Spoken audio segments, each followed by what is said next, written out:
En avril 1981, la première navette spatiale américaine, Columbia.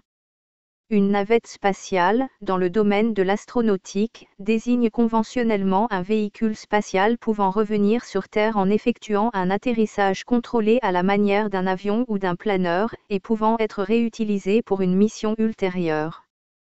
Au moment où les pneus touchent le sol, des parachutes s'ouvrent à l'arrière afin de ralentir la navette. Les navettes décollent à la verticale, aidées par 2 boosters latéraux qui sont largués une fois que leur réserve de carburant est vide. Les moteurs propres à la navette ne fournissent qu'une très petite partie de la poussée produite au décollage, ils ne servent qu'à faire de légères manœuvres de correction de trajectoire ou de désorbitation. Une navette spatiale est polyvalente, puisque capable de mettre en orbite un satellite ou le réparer, s'amarrer à une station orbitale. Par exemple, en 1990, la navette Discovery a mis en orbite le satellite scientifique Hubble. Plus récemment, le 12 mai 2009, la navette Atlantis a décollé de Cap Canaveral pour aller le réparer une dernière fois.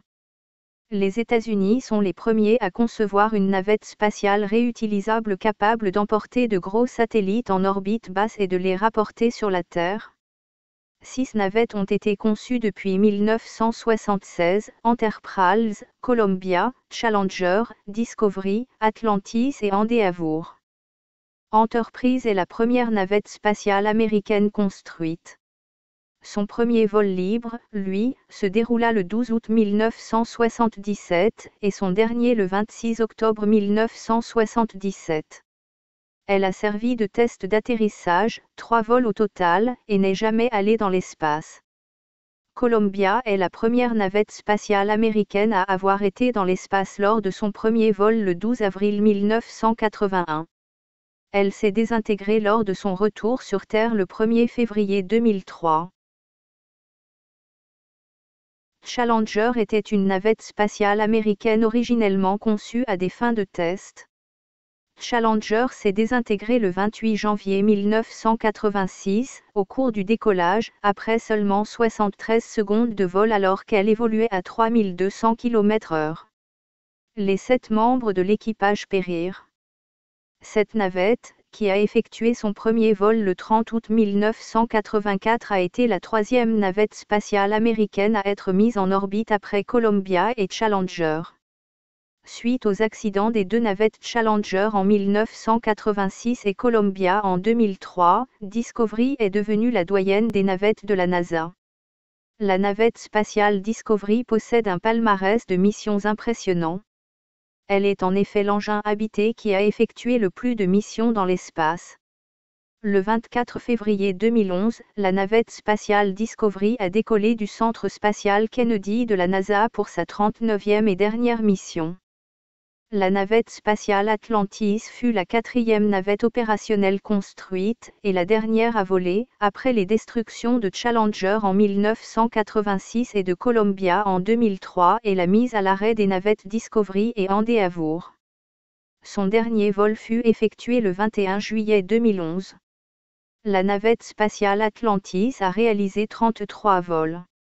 Durant ces 33 missions, elle a passé 307 jours dans l'espace. La navette spatiale Endeavour est la 5e et la plus récente des navettes spatiales de la NASA. La navette spatiale Endeavour a réalisé 25 vols. Durant ces 25 missions, elle a passé 296 jours dans l'espace. Elle s'est posée le 1er juin 2011 au Cap Canaveral, achevant ainsi son ultime mission dans l'espace. Lorsque l'Union soviétique a appris que les États-Unis allaient lancer leur navette spatiale depuis la base militaire de Vandenberg en Californie, la décision de se doter d'un véhicule similaire fut prise. En tout 12 navettes à l'échelle furent construites, dont 6 étaient des modèles d'essai au sol, une était équipée de 2 moteurs d'avion pour effectuer des vols suborbitaux, et 5 étaient destinés au vol spatial. Un seul exemplaire vole en orbite, désigné Buran lancé le 15 novembre 1988 par le lanceur Energia. Elle effectua un vol entièrement automatisé, devenant ainsi l'engin spatial le plus complexe ayant jamais volé à ce jour, la navette américaine n'étant pas capable d'effectuer un vol complet, décollage, vol orbital et atterrissage, en mode automatique. le programme fut entièrement annulé en 1993, par manque de moyens. Buran, le seul exemplaire ayant volé, fut détruit dans l'effondrement de son hangar en 2002. D'autres projets de navettes au gabarit plus modeste ont vu, ou failli voir le jour, Hermes et le Space Ridé du côté européen, la Dream Chaser ou le X-37B côté américain, les navettes Bor, première navette spatiale de l'histoire, ou le projet Clipper du côté soviétique.